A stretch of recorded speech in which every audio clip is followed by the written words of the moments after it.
अस्सलाम वालेकुम नाजरीन, मैं हूं आपका मेज़बान डॉक्टर नाजिम रज़ा और आप देख रहे हैं मेरे यूट्यूब चैनल फ्री मेडिकल एडवाइजेज़। तो नाजरीन, हमने पिछली वीडियो में डिस्कस किया था बर्निंग फीट सिंड्रोम या पाँव का दर्द, जलन या सोया चुभने का जो एहसास है, क्या होता है, क्यों होता है, इसकी वजूहात क्या हैं, वो हमने सारा डिटेल में डिस्कस कर ली थी। और उम्मीद काफ़ी है कि अगर आपको इस किस्म के मसाइल का सामना रहता है तो आपको अपने मसाइल की वजूहात समझने में काफ़ी मदद मिली होगी।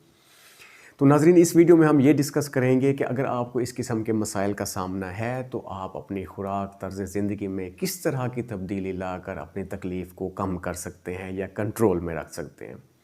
तो नाज़रीन, उसमें जो चीज़ सबसे सरफ़हरिस्त आती है वो है सेल्फ़ केयर।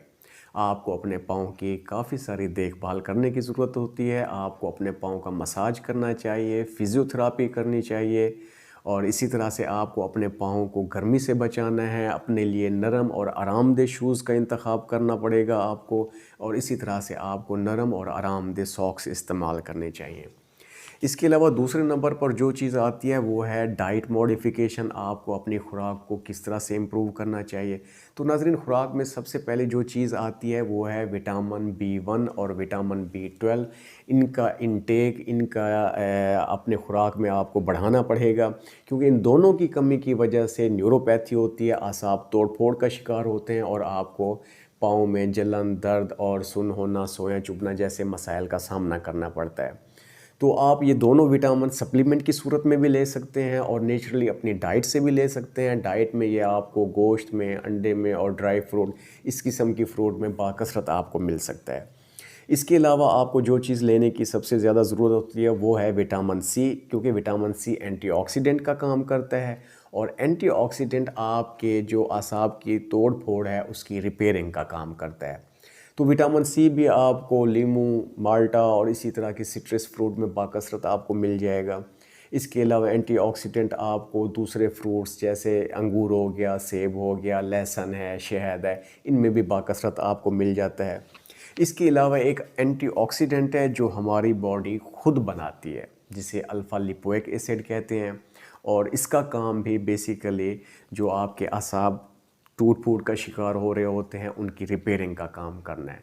और नेचुरली डाइट में आपको ये एंटीऑक्सीडेंट मटर में मिलता है, आलू, गोभी, गाजर, टमाटर और इस तरह के फूड, जो आपकी फूड है या डाइट है वहाँ से आप ये इजीली ले सकते हैं। इसी तरह से आपको इसकी सप्लीमेंट्स भी बाज़ार से अवेलेबल होते हैं जो कि आसाब को सुन्न करने वाली अद्वियात की निस्बत ज़्यादा सेफ़ हैं और आपको ये बाकायदगी से लेने चाहिए, और इसके लेने से आप काफ़ी हद तक अपनी तकलीफ़ को कम कर सकते हैं। इसके अलावा हमें जो लाइफ़स्टाइल मॉडिफिकेशन की ज़रूरत है उसमें सबसे सरफ़हरिस्त आता है एक्सरसाइज़। एक्सरसाइज करने से आपके सर्कुलेटरी प्रॉब्लम्स जो हैं या जो पाँव की तरफ खून के बहाव के जो मसाइल हैं, आप उनको कंट्रोल करके अपनी तकलीफ़ को काफ़ी हद तक कम कर सकते हैं। इसके अलावा आपको 7 से 8 घंटे की भरपूर नींद लेने की इंतहाई ज़रूरत होती है, क्योंकि आपकी बॉडी में जितना भी तोड़ फोड़ का अमल होता रहता है, जिसमें आसाब भी टूट फूट का शिकार होते रहते हैं, तो वो तमाम रिपेयरिंग का काम आपकी डीप स्लीप में होता है, जब आप गहरी नींद में होते हैं। अगर आप नींद की कमी का शिकार हैं तो आपकी ये रिपेयरिंग का काम नामुकम्मल रह जाता है, जिसकी वजह से आपके मसाइल बढ़ते चले जाते हैं। तो ये वो तमाम मॉडिफिकेशंस हैं, डाइट मॉडिफिकेशन है, लाइफस्टाइल मॉडिफिकेशन है और सेल्फ़ केयर है, जिसके करते हुए, जिस पर अमल करते हुए आप अपनी तकलीफ़ और अपने मसाइल को काफ़ी हद तक कंट्रोल में रख सकते हैं। तो उम्मीद है कि आपको ये वीडियो भी पसंद आई होगी और ये तमाम बातें आपको अपनी तकलीफ़, अपने मसाइल को कंट्रोल करने में, कम करने में काफ़ी हेल्पफुल साबित होंगे। तो इंशाल्लाह नेक्स्ट वीडियो में आपके साथ मिलते हैं एक नए टॉपिक के साथ। तब तक के लिए इजाज़त दीजिए। अल्लाह हाफ़िज़।